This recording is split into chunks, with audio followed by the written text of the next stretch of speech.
Hey there, ready to link your bank account to Wise and unlock the magic of seamless transactions? Don't worry, I've got you covered. Follow these super simple steps, and you'll be good to go in no time. First things first, head over to the Wise website or open the app.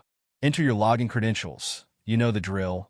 Username, password, maybe a little side eye at your saved passwords. Voila! You're in. Once you're on your dashboard, look for the settings option. It's usually chilling in the upper right corner. Click it like you mean it. In the settings menu, find payment methods. This is your golden gateway to managing bank accounts and payment options. Under Connected Bank Accounts, select Connect Your Bank Account. Choose your country and bank from the drop-down list.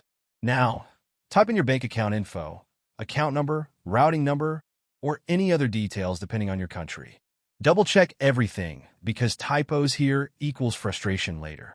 Wise will send 2 small deposits to your bank account.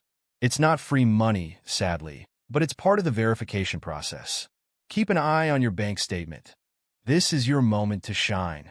Hop back into your Wise account, enter the exact amounts of those little deposits, and boom, you're verified. Party popper. That's it. Your bank account is now linked, and you're ready to send and receive money like a financial wizard. Triple-check your bank details to avoid delays or headaches. Stuck? Don't panic. Wise's Help Center and customer support have your back. And there you have it. Linking your bank account to Wise has never been this easy or fun, right? Hit that connect button and start making those transfers.